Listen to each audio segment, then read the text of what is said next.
Baruch Hashem Yahweh. Wow. I want to thank the musicians. That was really good today. You know, that's so good. We have our own songwriters in our own synagogue. The last two songs Hannah wrote, that was a really good job, Hannah. Thank you, guys. Everybody pitches in. I love it. A good day. Well, we'll get this going here so we can all go stand by the grill. Have a good day. Abba's good. This parshat is good. These parshats, last one, this one, and the one coming up, have a lot of information for us to observe. This is Shalach Lecha. Blessed are you, Adonai, blessed one. Blessed are you, Adonai, the blessed one forever and ever. Blessed are you, Adonai, our God, King of the universe, who selected us from all the people and gave us his Torah. Blessed are you, Adonai, giver of the Torah. Amen. Blessed are you, Lord our God, King of the universe, who gave us a Torah of truth and the life of eternity he implanted within us. Blessed are you, Adonai, giver of the Torah. Amen. Shalach Lecha. And Adonai spoke to Moshe, saying, send for you men, and let them investigate the land of Canaan that I am giving to the children of Israel. One man each from the tribe of his father shall you send, everyone a leader among them. In Yahshua's name. Baruch atah Adonai.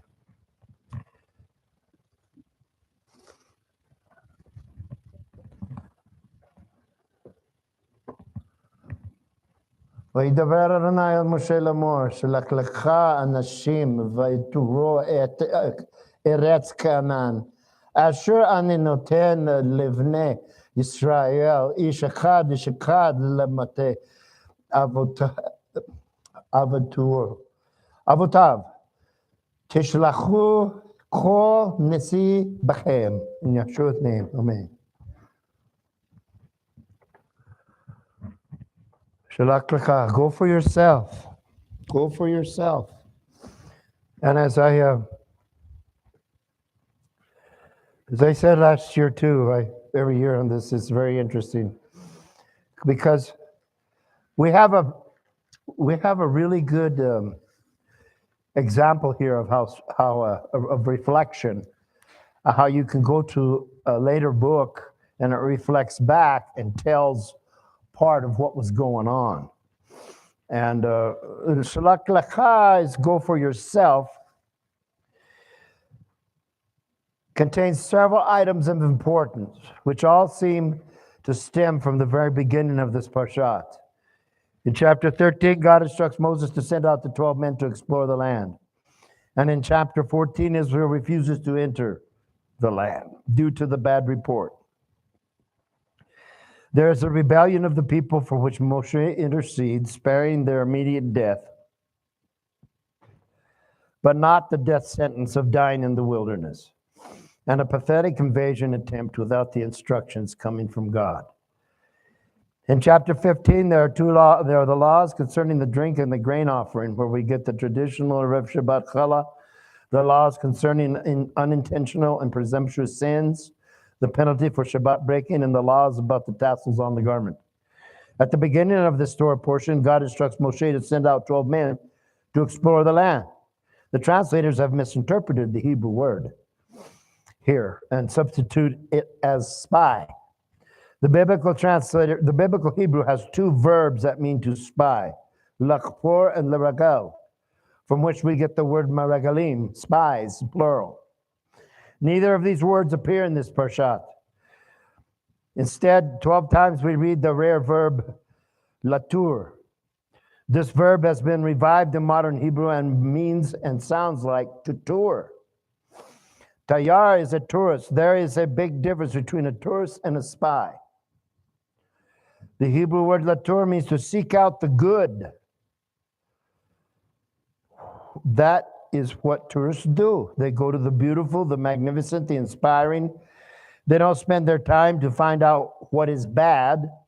Some do. Some spend their whole life in the bad realm. Lachpur and Ragal are opposite. They are about discovering a place's weakness, vulnerabilities, and impenetrable fortresses. That is what spies do, trying to uncover the negative. Inclusive use of the verb latur and shalaklecha, repeated 12 times, is there to tell us that the 12 men were not sent to spy, but to see the land that God was blessing them. The mission was latur, to explore and the land, so that the people would know it was worth fighting for. Sadly, only 2 men understood and didn't change their mission. 2 men. It shows how quickly people are to gravitate to the negative. People will go that way rather than to the positive.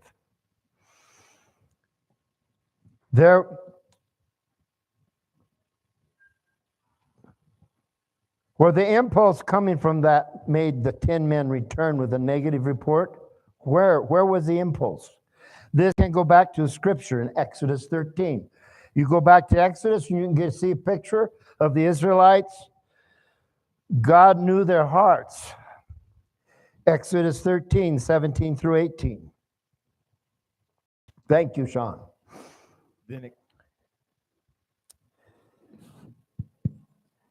Then it came to pass, when Pharaoh had let the people go, that God did not lead them by the way of the land of the Philistines, although that was near. For God said, lest perhaps the people change their minds when they see war and return to Egypt. So God led the people around by way of the wilderness of the Red Sea, and the children of Israel went up in orderly ranks out of the land of Egypt. So it was fear. How quickly people turn to the negative. It was fear from the very beginning. Psalms 106, 24.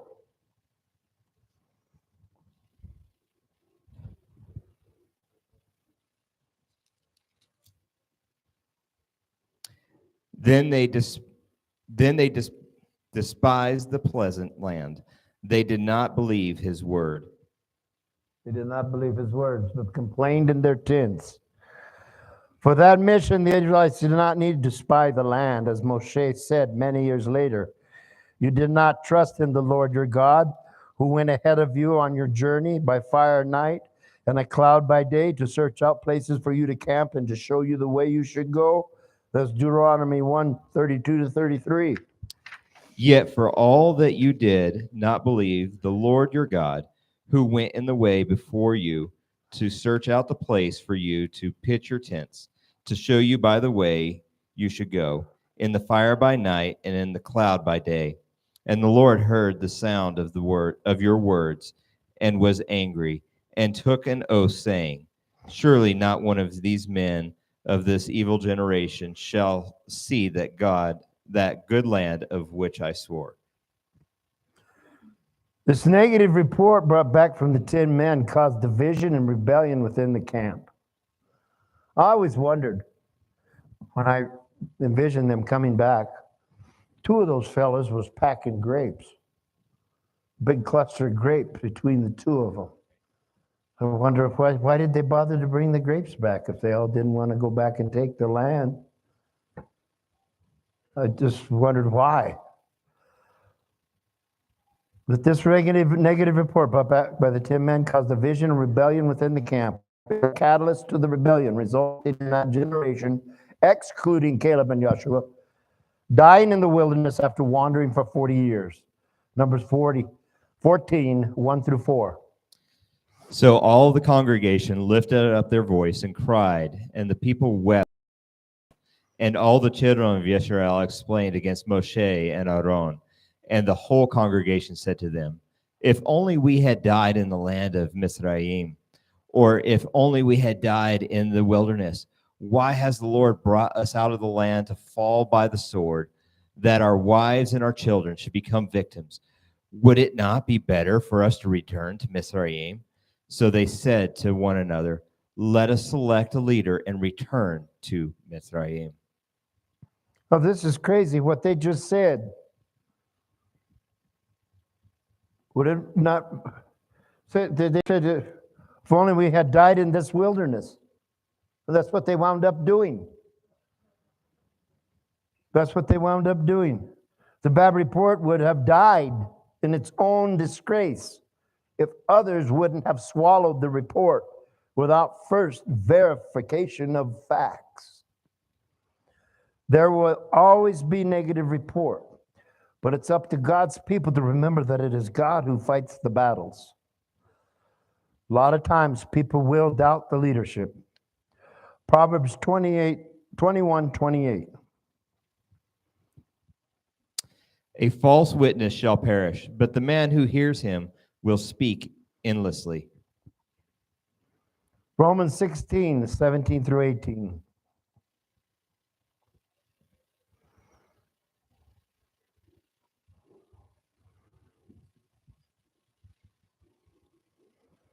Now I urge you, brethren, note those who cause division and of offenses contrary to the doctrine which you learned, and avoid them. For those who are such to do serve our Lord Jesus, Yeshua HaMashiach, but their own belly, and by smooth swords and flattened speech deceive the heart of the simple. This goes on in a lot of places in our world today. Proverbs 14:15 through 18.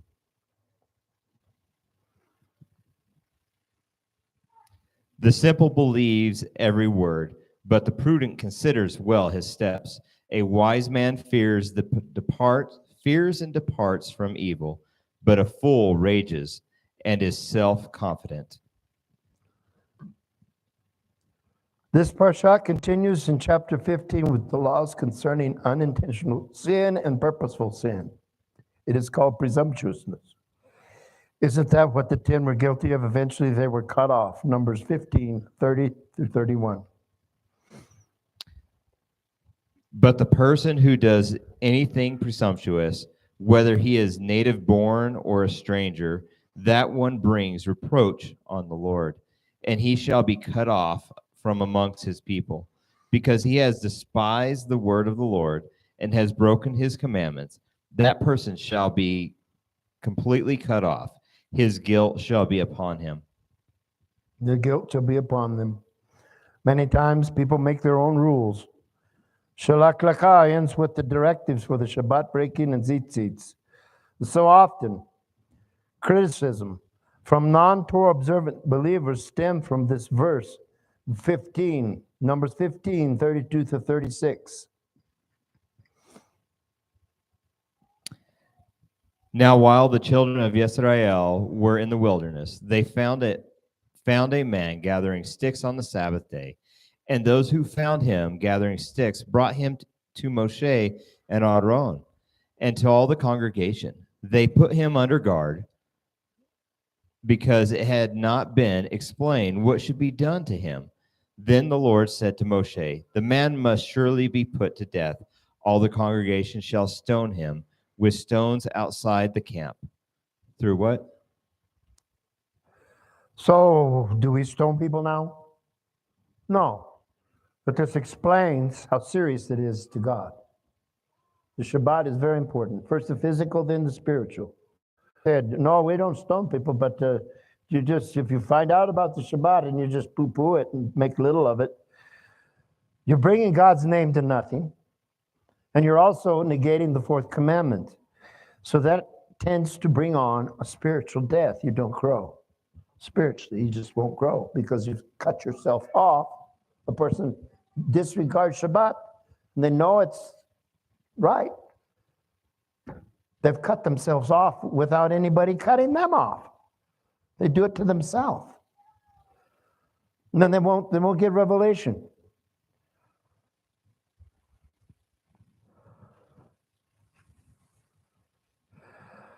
We do not stone people, but this is the example of how serious the Shabbat was and still is to the Almighty. The Shabbat day is a holy day sanctified by God. How can one person unholy a day? God has sanctified. Again, the mission, the purpose was and is to keep and guard the Shabbat. Those that negate the Sabbath, the holiness of the seventh day, negate God and his creation. They come with a negative report. The Sabbath was changed to Sunday. Isn't that in itself is a bad report? Although there's no scripture that verifies this argument, there's actually a $1,000 reward out there for anybody that can prove Sunday was sanctified. The Catholic Church has been so convincing, so swaying in the negativity of God's word, that over the centuries they were able to sway hundreds of denominations, millions of people, to rebel against God's word and deny Shabbat. They believed the negative report. They believed what fit them. Genesis 2:3. Then Yah blessed the seventh day and sanctified it, because in it he rested from all his works which Yah had created and made. I wonder if somebody ever told God he was on the wrong day. Exodus 20, verse 8.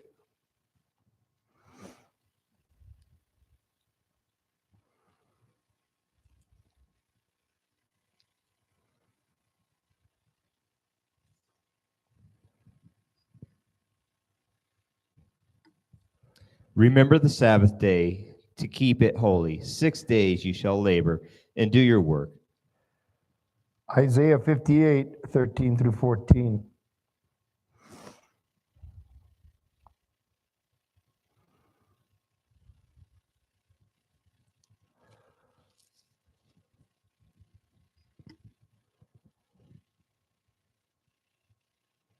If you turn away your foot from the Sabbath, from doing your pleasures on my holy day, and call the Sabbath a delight, the holy day of the Lord, honorable, and you shall honor him, not doing your own ways, nor finding your own pleasures, nor speaking your own words, then you shall delight yourself in the Lord, and I will cause you to ride on the high hills of the earth, and feed you, and with the heritage of Jacob your father, the mouth of the Lord has spoken. Amen. Ezekiel 20, 19 through 20. I am the Lord your God. Walk in my statutes, keep my judgments, and do them. Hallow my Sabbaths, and they will be a sign between me and you, that you may know that I am the Lord your God. That's an important verse. This event of the 12 men was more of a test of faith than a military operation. The purpose of this mission was to claim possession symbolically, not to evaluate the land. But this was their own idea. And when I talked about earlier reflection, you can go to Deuteronomy and find what really went on. Deuteronomy 1:22. Before he sent the men, whose idea it was. And every one of you came near to me, said, let us send men before us, and let them search out the land for us, and bring back word to us of the way by which we should go up, and of the cities into which we shall come. Now, this could have very well been their beginning of ducking out by sending people, meaning they came up with the idea. That means they carried the doubt. For them to say, we got to go spy it out, we got to go check it out, they were basically saying, we just don't quite believe it's all that good. We have to go see for ourselves. Go see for ourselves. Shalak lecha, go for yourself. Go find out for yourself. But this word, Genesis, here's an example of the word spies in the Hebrew. In Genesis 42:11. We are all one man's son. We are honest men. Your servants are not spies. Meragalim, spies. Ragel is the root in the middle. In the middle, the end is plural. Spies. That's the word that's used for spies. Joshua, when they sent the 2 men in, they sent them as spies. But Joshua had said to the 2 men who had spied out the country, go into the harlot's house, and from there bring out the woman and all that she has, as you swore to her. And there's the word again, meragalim. So even when the Joshua sent in the two, they were called spies. But in Numbers 14:36, the Latour, to explore. Now the men whom Moshe sent to spy out the land, who returned and made all the congregation complain against him by bringing a bad report of the land. To explore, Latour, to be a tourist, to explore, to go see. It was more of a representation. Because if you have a town anywhere near where these Israelites were staying, there were so many of them, it was quite a sight. Everybody was talking about it that wasn't in the camp. So they knew that big, massive amount of people. Everybody knew about them. And they didn't want them coming near them because there was so many of them, and it was scary. They knew about them. So they were to go in with their heads high, observe, and look to it as the new owners.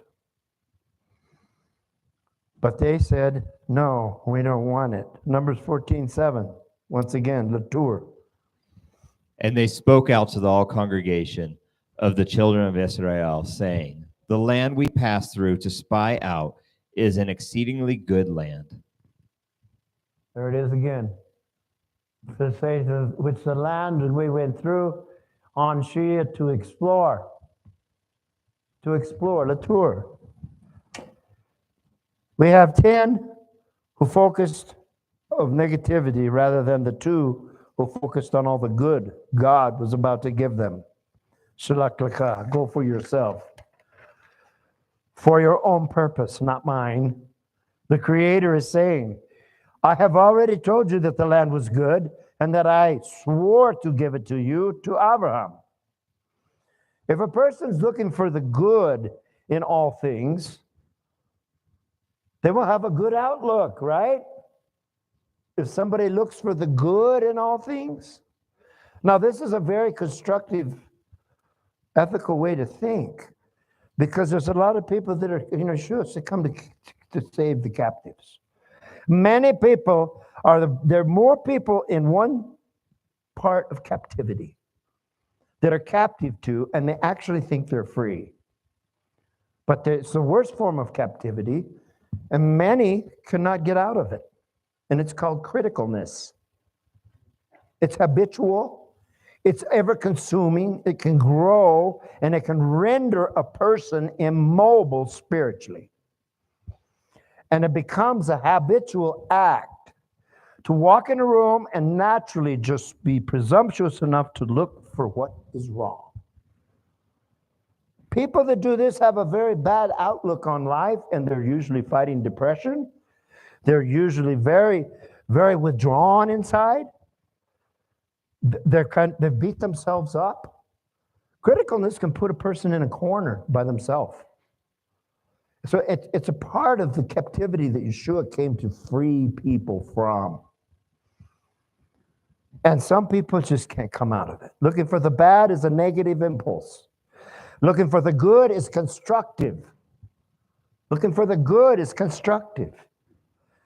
If we stop and consider, just do like we do at Yom Kippur, we look back over our last year.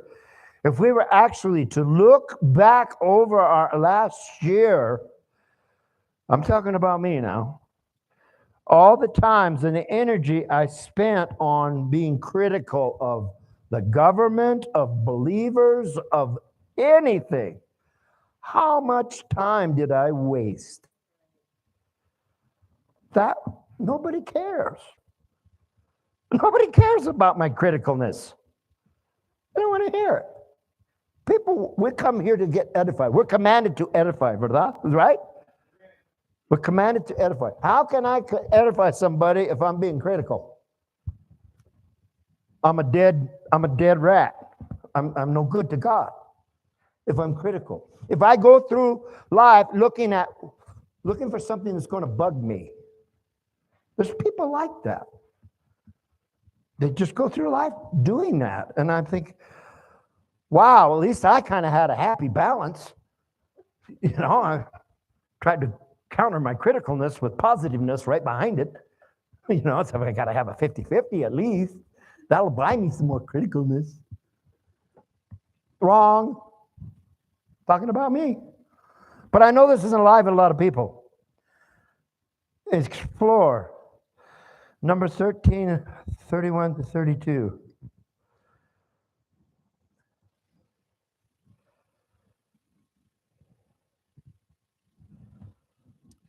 But the men who had gone up with him said, "We are not able to go up against the people, for they are stronger than we." And they gave the children of Israel a bad report of the land which they had spied out, saying, "The land through which we have gone as spies is the land that devours its inhabitants. And all the people who we saw in it were of men of great stature."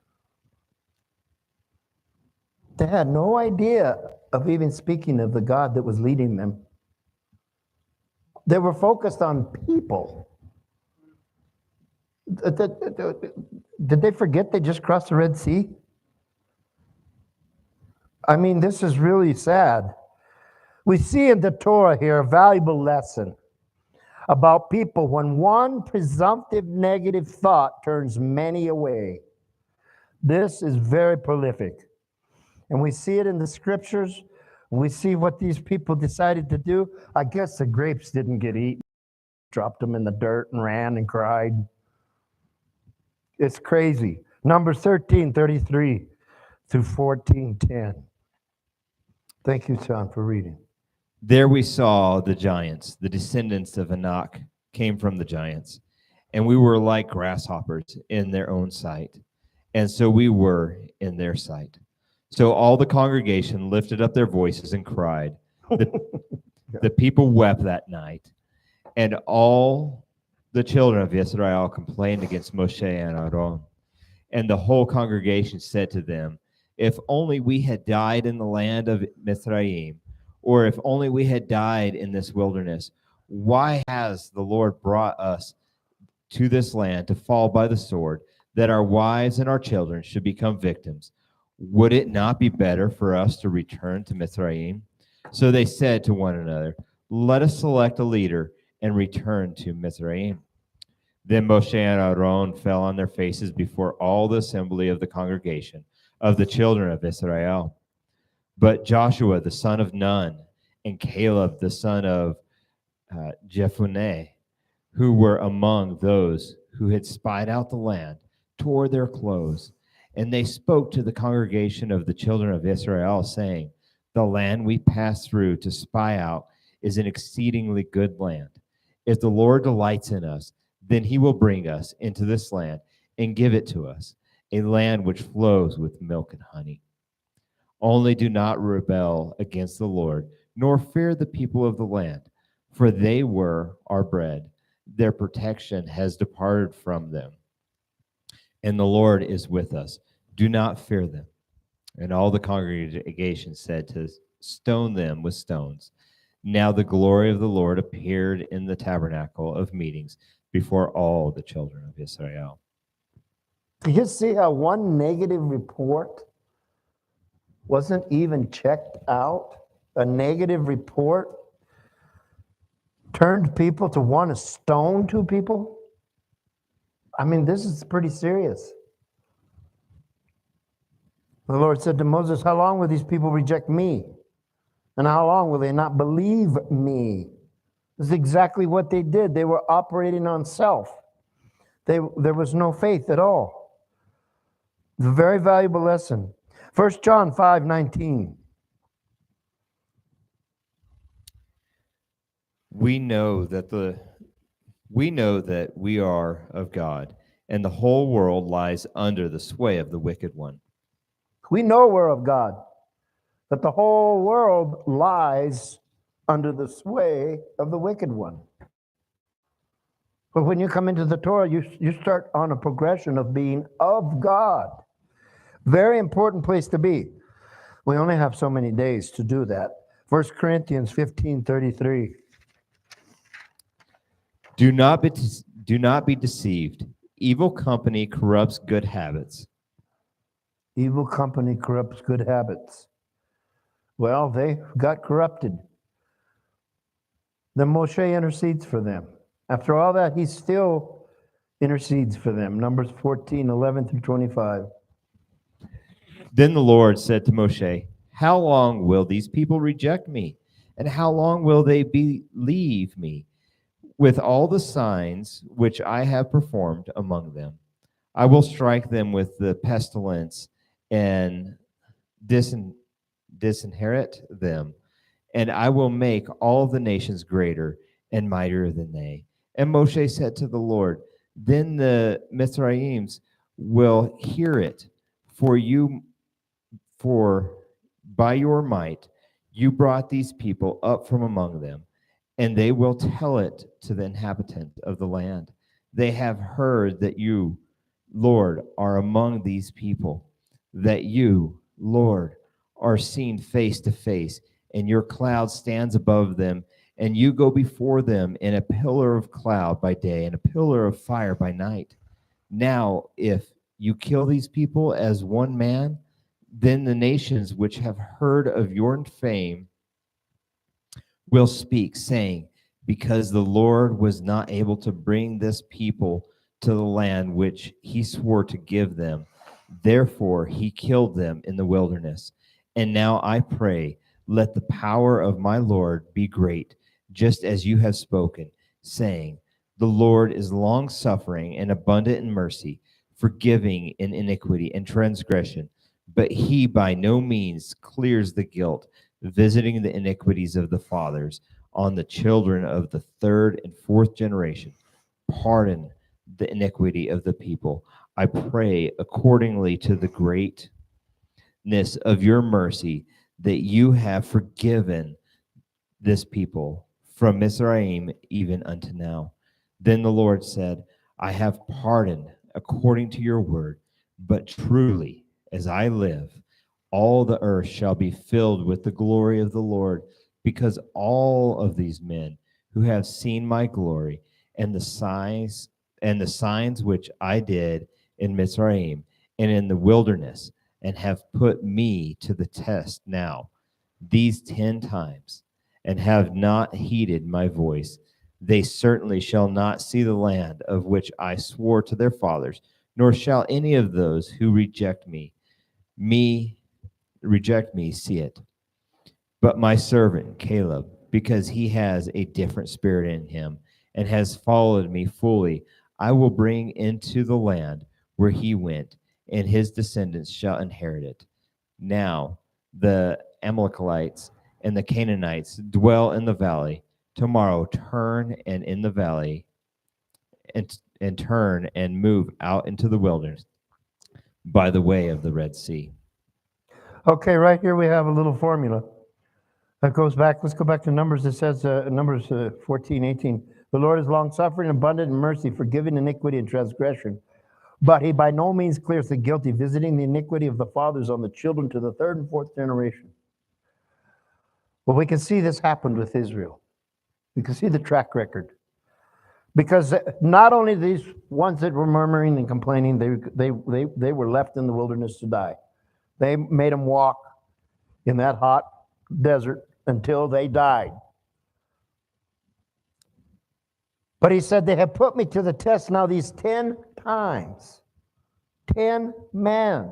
So now we have 2 witnesses about the 10 northern tribes of Israel to the third and fourth generation, where 722 BC, Syrian army came in and packed them all away, the northern 10 tribes, for disobedience. Once again, it skipped generations and landed on them time and time again. We read this in the scriptures, in the Tanakh. We see where this visiting the iniquity to the children to the third and fourth generation comes to pass. So the 2 mentions of 10 alludes to the northern 10 tribes being dispersed for disobedience. The consequences of murmuring is in Numbers 14, 26 to 38.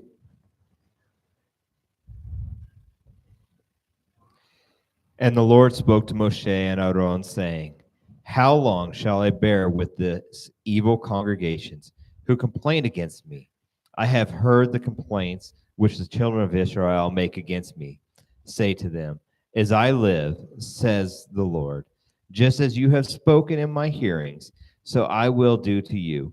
The carcasses of you who have complained against me shall fall in the wilderness.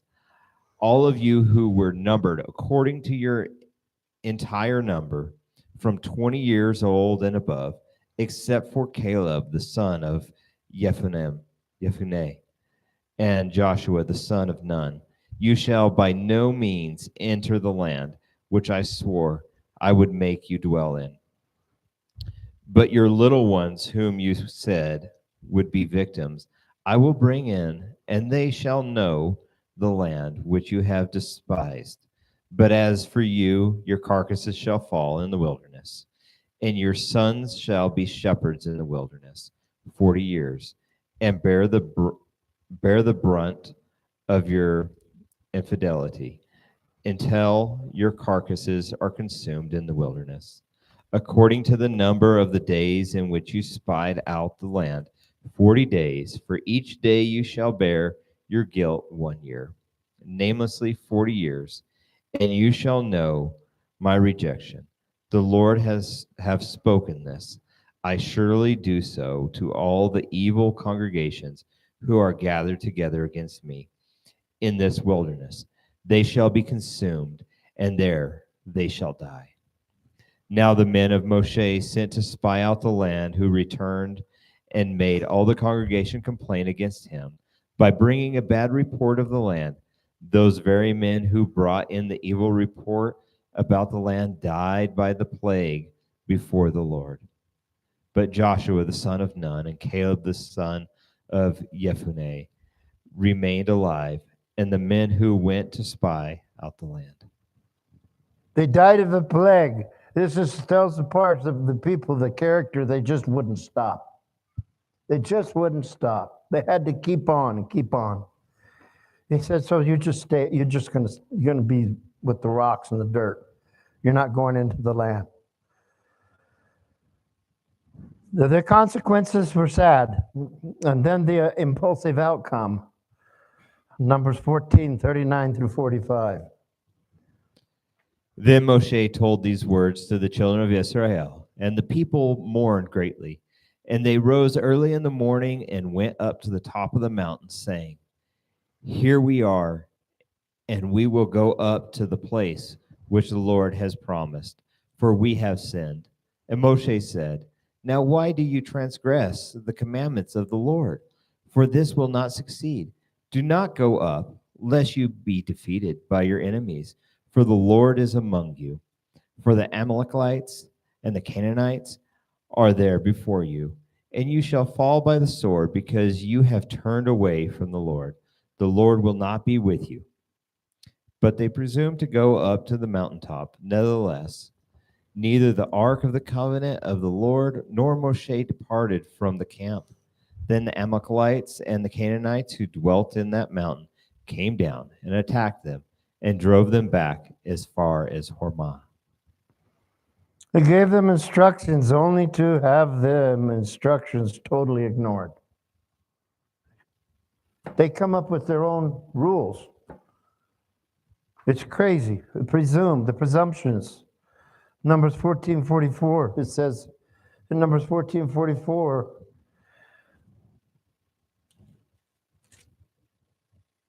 but they presumed to go up to the mountaintop. Nevertheless, the Ark of the Covenant and the Lord, nor Moshe, departed from the camp. Right there, they should have stopped. You think they would learn? Deuteronomy 1:43. So I spoke to you, yet you would not listen, but rebelled against the commands of the Lord and presumptuously went up into the mountain. Deuteronomy 17:12 through 13.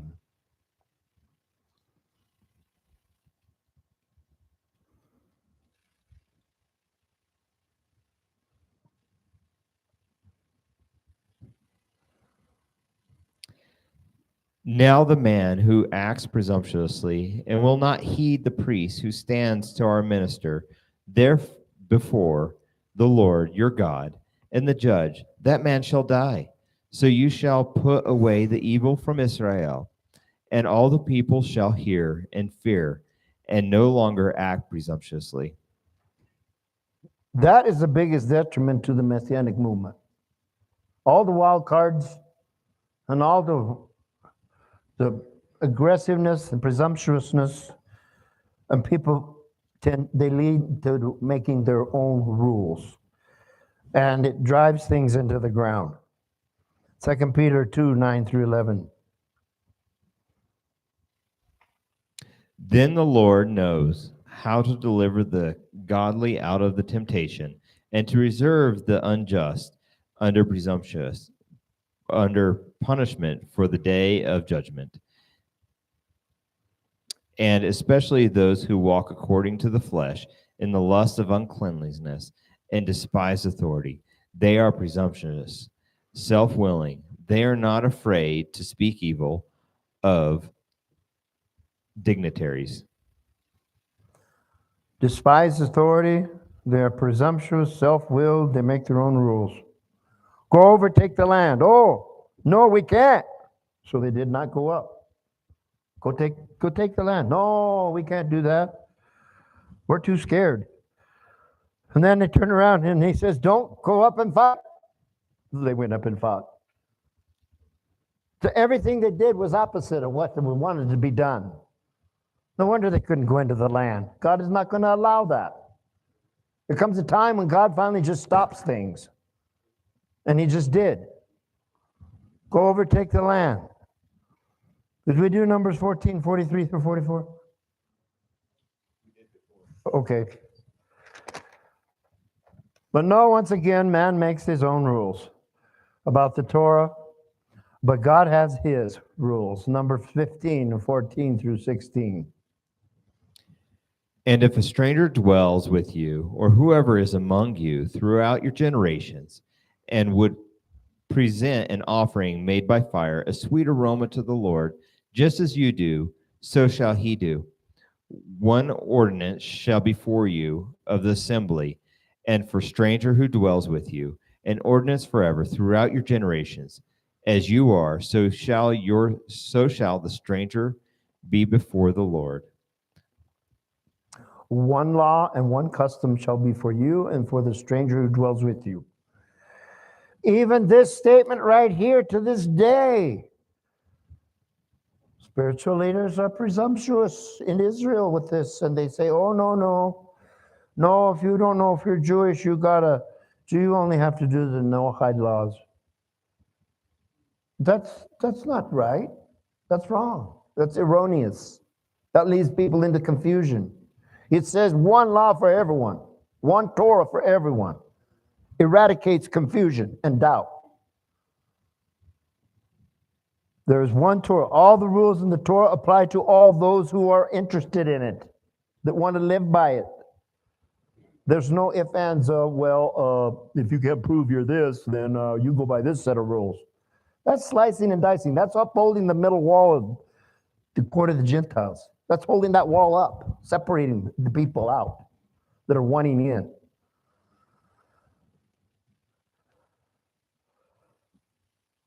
Right after the instructions on offerings, we get this reminder to clear any confusion. One, instructions for all. Numbers 15:29. Says it again. You shall have one law for him who sins unintentionally, and for him who is a native born among the children of Israel, for the stranger who dwells among them. You shall have one law. Presumptuous ones get cut off from the people. Numbers 15:30 through 31.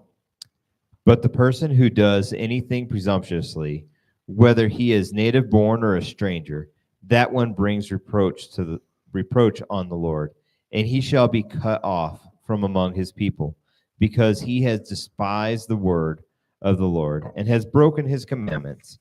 That person shall be completely cut off. His guilt shall be upon him. This lesson in this for me, and it should be for everyone, It's the more we murmur, the further away from God we get.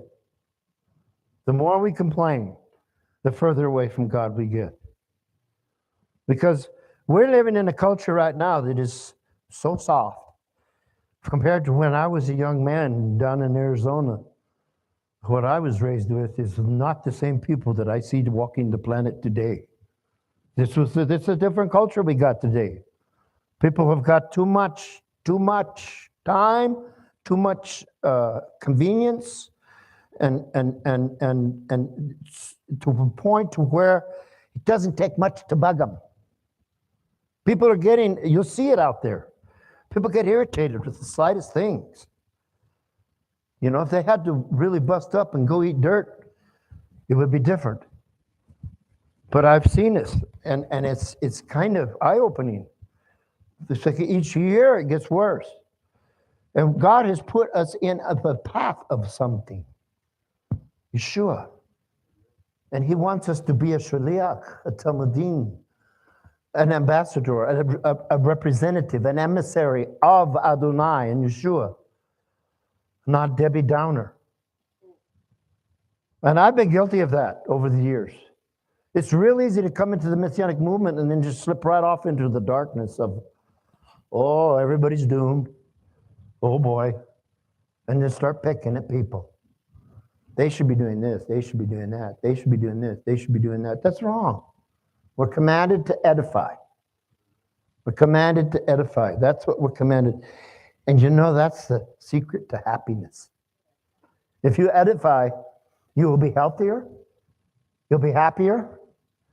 And you have a better outlook in life. Then you don't need to take Prozac. Or what, is that for hyperactive kids? What is that? I don't know what that is. I better be watching what I'm saying. I don't know medicine that well. I'm unrefined. Thank you, Daryl. Time for me to go. Thank you, everybody.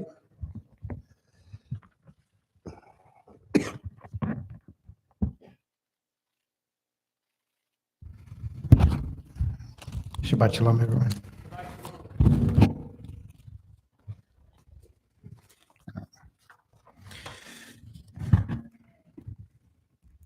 So the Haftarah for Shalach Lecha is Joshua 2, 1 to 24. Basically the whole chapter of, second chapter of Joshua.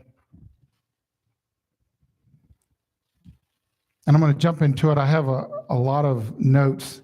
So just to back up, in previously teaching this is Joshua 2 about Rahab. We've talked about in the past how, you know, it presents her as a harlot, but in reality, it's synonymous. The word that is used is not as a prostitute necessarily, but as a innkeeper. It was synonymous in the culture of the day to refer to the innkeeper as a harlot, because just as in the Motel 6 culture of today, those types of places were used for prostitutes. So it was kind of like the broad brush of painting industry, but she was a woman of authority in some means. So remember, she puts up the 2 spies in her place, which is on the wall. That's prime real estate, to be on the wall. That's a stronghold of Jericho, is along the wall. And she has flax, and I've taught in the past that the flax there's some level of commerce going on with the amount of flax that she has that she can hide 2 men under. So she's a woman of authority. The most telling thing about it is that when the soldiers come looking for the 2 spies, they don't just brush her aside. And whether they believed her or not, they did what she said. They went searching for them under the supposition that they had fled.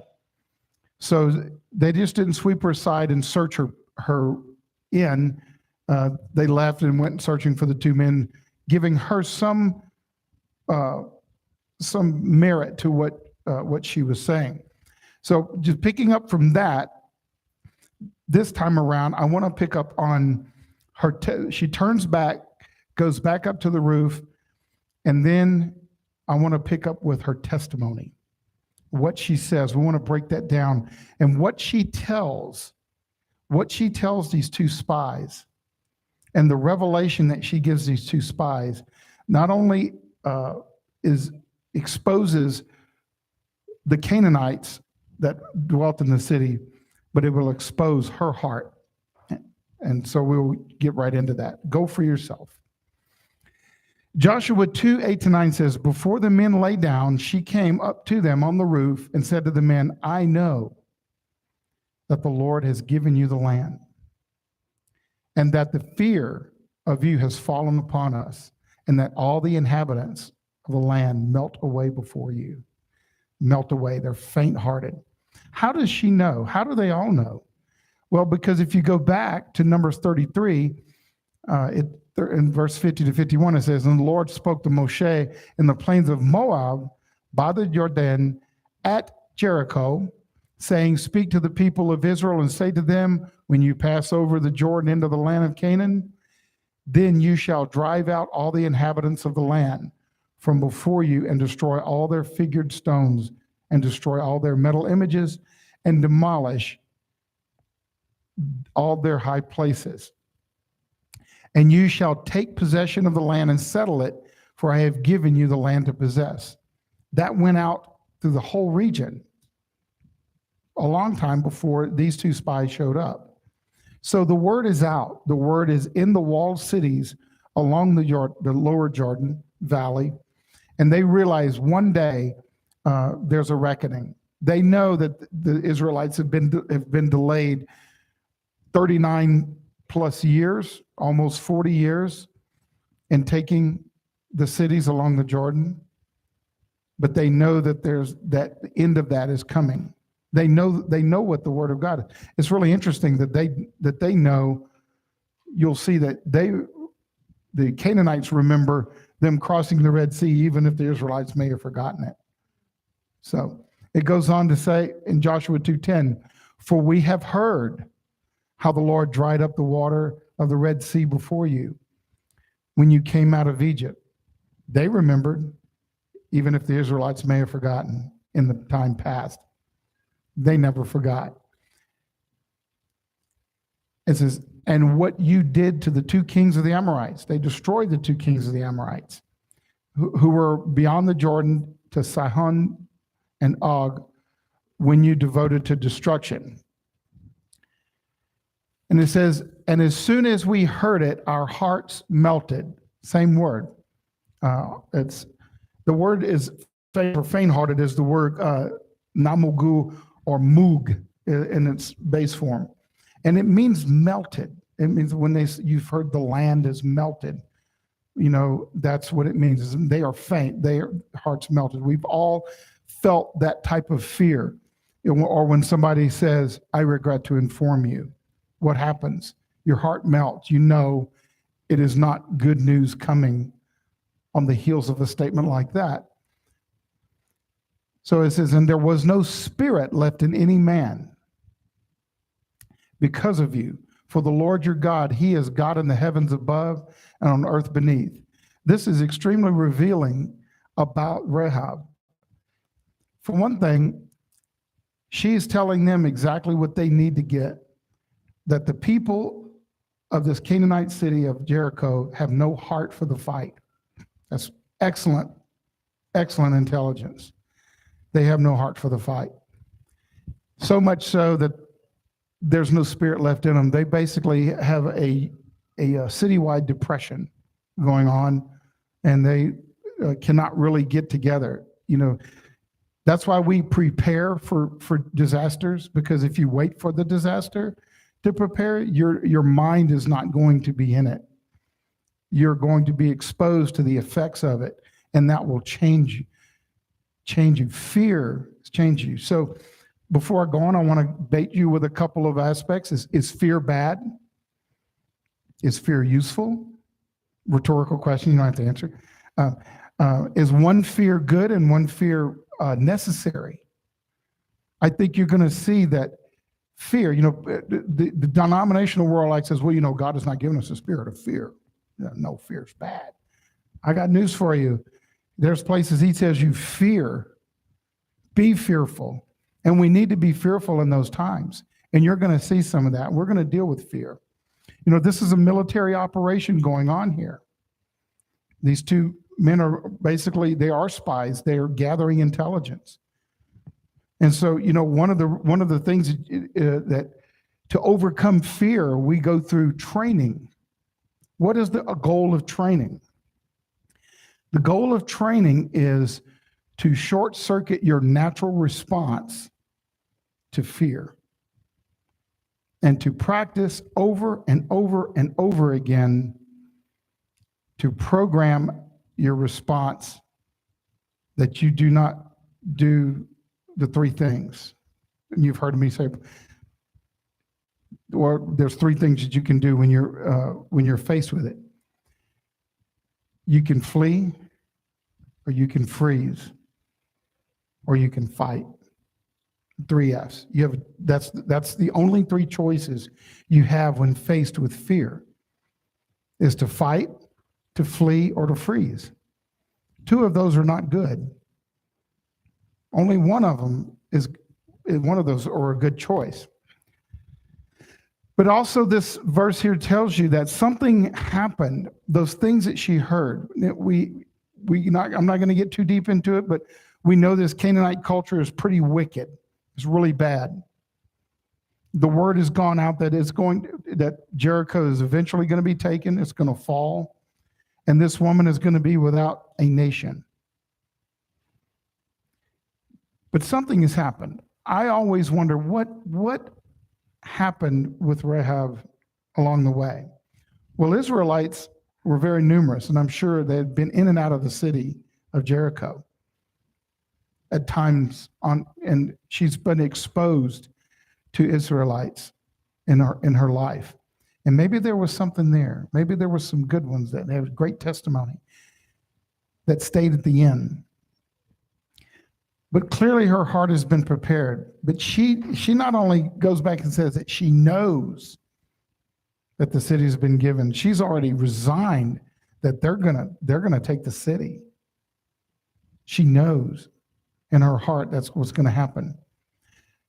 But she acknowledges he is God in the heavens above and on the earth beneath. That's a great testimony.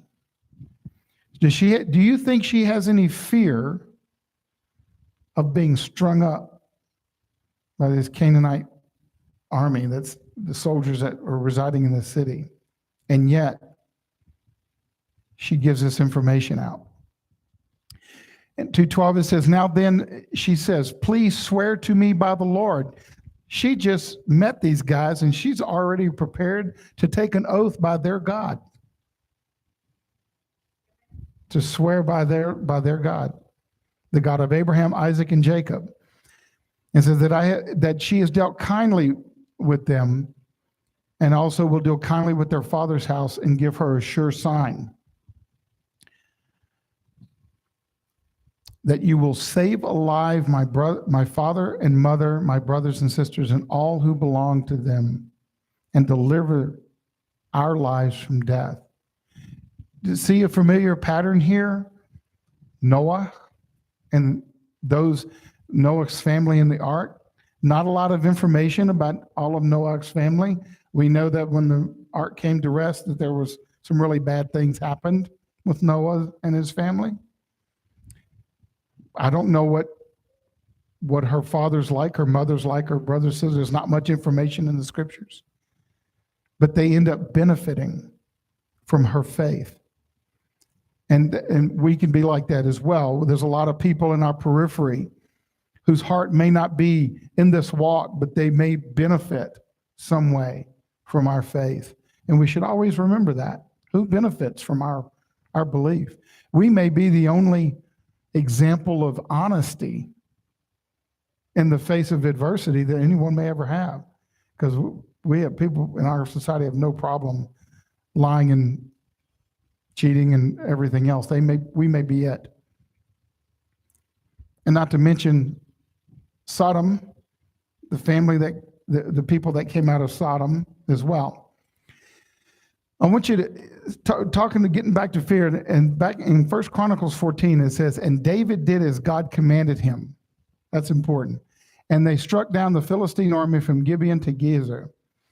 And the fame of David went out in all the lands. The fame, the word. Remember what she heard is, we heard about you crossing the sea, and then in very short order killing out 2 kings of the Amorites. How quick do you go from captivity to killing your enemies with a powerful army? That's pretty quick, and I think in those days. And it goes on to say, and the fame of David went out in all the lands, and the Lord brought the fear of him upon all nations. So who's bringing the fear upon people now? God himself. He will bring fear upon his enemies. That is an appropriate application of fear. And I want you to see in Esther, I'm going to read this, and I want you to say, it says, Mordecai went out from the presence of the king in royal robes of blue and white with a great golden crown and a robe of fine linen and purple, and the city of Susa shouted and rejoiced. The Jews had light, gladness, joy, and honor. But listen to this. And in every province and in every city, wherever the king's command and his edict reached, there was gladness and joy among the Jews, a feast and a holiday, and many from the peoples of the country, the Goyim, declared themselves Jews. For fear of the Jews had fallen on them. So people say nobody should live in fear. I disagree.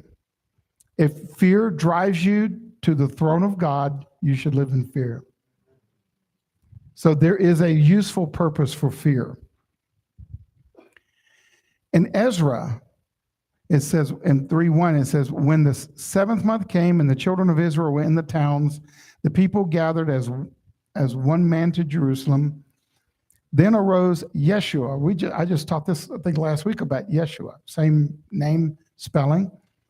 The son of Yosadak and his fellow priests, and Zerubbabel, the son of Shealtiel, with the kinsmen, and they built the altar of the God of Israel to offer burnt offerings on it, as it is written in the law of Moses, the man of God.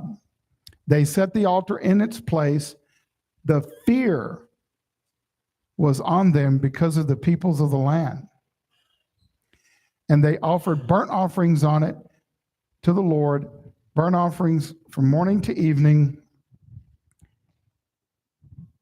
And they kept the feast of booths. They kept Sukkot, as it is written, and offered the daily burnt offerings by number according to the rule as each day required.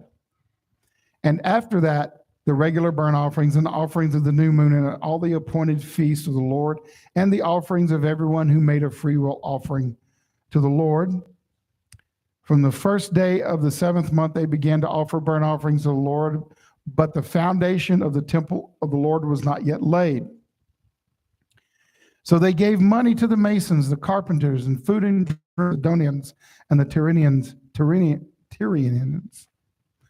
to bring cedar trees from Lebanon to the sea, to Joppa, according to the great that they had from Cyrus, king of Persia. So when they were in fear, what did they do? They obeyed the Lord and his offerings. They obeyed the Lord and his Moedim. And they had unfinished business. They built the temple when they were in fear of the nations around them. That's the physical. What's the spiritual? When we are in fear, we should finish up our temple. We should work on the Moedim. We should work on the holy things that he has set before us. We should work on us according to his word. So we should be doing the same thing for even if we are fearful of the nations around us. And there's plenty of reason to have some level of fear of that. But in this case, it's appropriate because it drove them into faith. That is faith. It drove them into faith. That fear is a good fear. It's not a bad fear. You know, bad fear is destructive. It's contagious. And just to prove to you how contagious it is Deuteronomy 28 covers the principles of warfare for the Israelites. And it says, the officers shall speak further to the people and say, what man is there who is fearful and faint-hearted? Let him go and return to his house. It's principles of warfare. Don't put him in the army, is what they're saying. Let him go and return to his house, lest the heart of his brethren faint like his. It's contagious. Fear is contagious. Fear brings panic. What is panic? Panic is from the Greek, panikon, literally means pertaining to Pan, the god of woods and fields. Please listen to this closely, this definition. He was the source of mysterious sounds that caused contagious, groundless fear in herds and crowds, or in people in lonely spots. So whether you're alone or whether you're in a crowd, when panic struck, it was flee or freeze. Panic kills. And panic is giving in to the god Pan. We are not supposed to do that. 1 Thessalonians 5:14 says, we are strong, supposed to comfort the faint-hearted. Joshua 2:24 goes on to say, let me just finish this here. John 12:42-43 says, nevertheless, many, even the authorities, believed in him, but for fear of the Pharisees, they did not confess it. They're talking about Yeshua. So that they would not be put out of the synagogue. If it's that kind of synagogue, put me out. Right? So it says, for they loved the glory that comes from man more than the glory that comes from God. They wanted their status in the synagogue over their God. That's what they are choosing. And you know, people choose that every day. Every day people choose the praise of man over the praises of God. Matthew 28:1-2 says, now after the Shabbat, toward the dawn of the first day of the week, Mary Magdalene and Mary went to see the tomb, and behold, there was a great earthquake. I've never been in an earthquake. I'm not looking forward to it. For an angel of the Lord descended. It's a pretty magnificent scene going on right now. It's descended from heaven and came and rolled back the stone and sat on it, a stone that none of us could possibly lift without us getting together and do it. And his appearance was like lightning, and his clothing white as snow. And for fear of him, the guards trembled and became like dead men. They passed out. But the women, they were conscious. These Roman soldiers had passed out. They couldn't take it. But the women were there. They were like, oh, okay. It says, but the angel said to the women, because they're awake, do not be afraid. For I know that you seek Yeshua, who was crucified. He is not here, for he is risen. As he said, come see the place where he lay. Fear took down some big men and left some little women.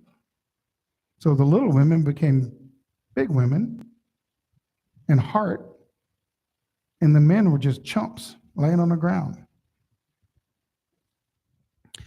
Goes on to say, then go quickly and tell his disciples that he is risen from the dead, and behold, he is going before you to Galilee. There you will see him. See, I've told you. So they departed quickly from the tomb with fear and great joy. Both. They had both. Are they not working in tandem? Fear. And not only that, they got to run. Now they got to run and go back and tell everybody. You imagine, was it a long trip? You think it was a long run? Short run? I don't know. It was probably an eternity. But with fear and great joy, and they ran to tell his disciples. And behold, Yeshua met them and said, greetings. I mean, okay, this is a little much. Lightning, white as snow. This is a lot to go on. And they came up and took hold of his feet and worshiped him. And Yeshua said to them, do not be afraid. Me, I would be like, too late. I already am. I'm afraid. This is a lot. Go and tell my brothers to go to Galilee, and there they will see me. You imagine trying to get that story in chronological order so you can tell them after you've seen all that? But they were not afraid, though they had fear. There's a difference somewhat, to be gripped in fear and driven by fear. In John 19:38 says, after these things, Joseph of Arimathea, who was a disciple of Yeshua, but secretly for fear of the Jews, asked Pilate that he might take away the body of Yeshua. And Pilate gave him permission, so he came and took away his body. Now, I want to give him a break. I want to give Joseph of Arimathea a break. By simply going to Pilate, everybody's going to know that he's taken the body of Yeshua. Right? Teletype, telegraph, tell Pilate. Everybody's going to know. So, are the Jews going to find out from Pilate? Absolutely. Sure they are. Hebrews 11. Remember I said, but by fear, but is there fear in faith? Is there faith in fear? By faith, the harlot Rahab did not perish with those who did not believe. She believed when she had received the spies with peace. We like to a lot say, works in tandem with faith. In James, which is Yaakov, 2:24 says, you see then that a man is justified by works and not by faith only. But the denominational world is telling you that no. So, but are they right? Well, somewhat, maybe a little bit. So we're justified by our faith.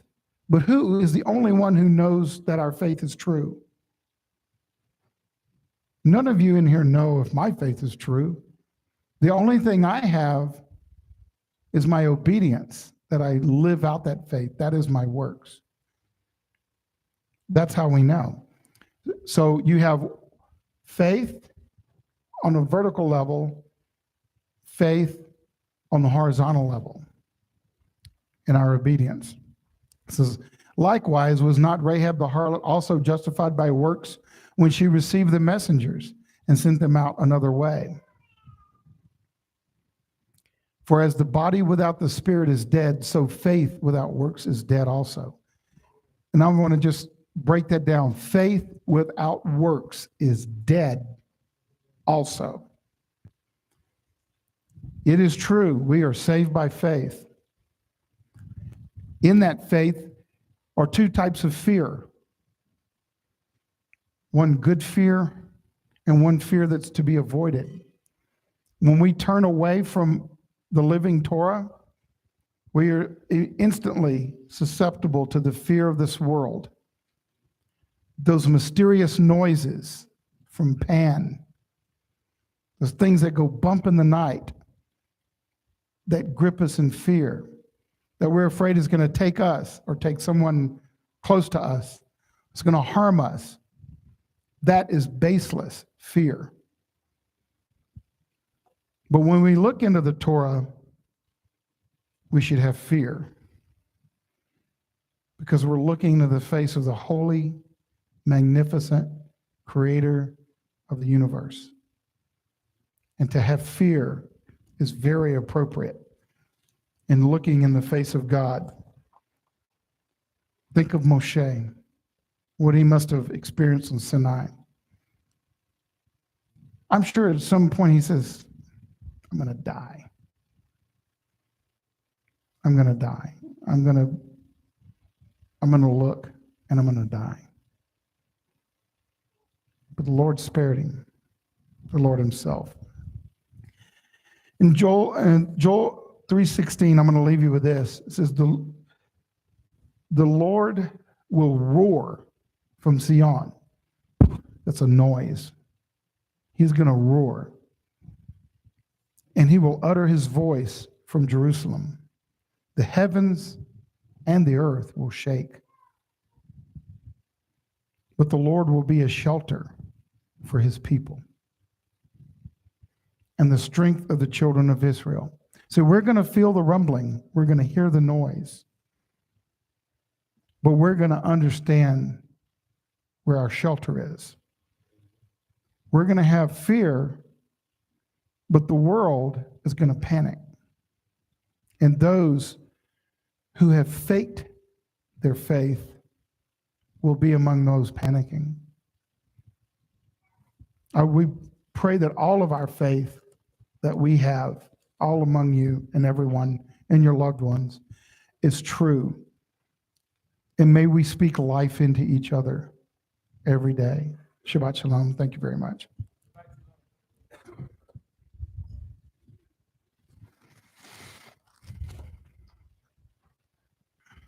Oh, if you'd stand for the Aaronic blessing, please.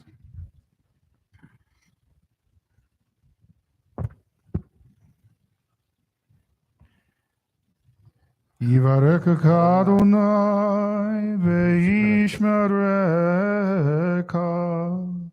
Yarer Adonai panav ve'ikunecha.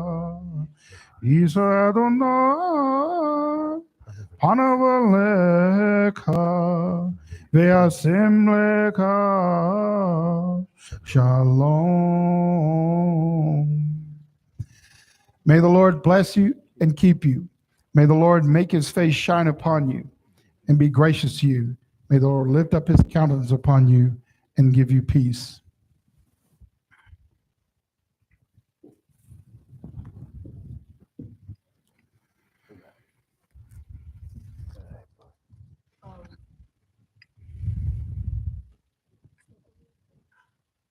Blessing in one. It's not on. It's up. Can you guys hear me? Okay. Yep, I can hear you. The blessing over the wine.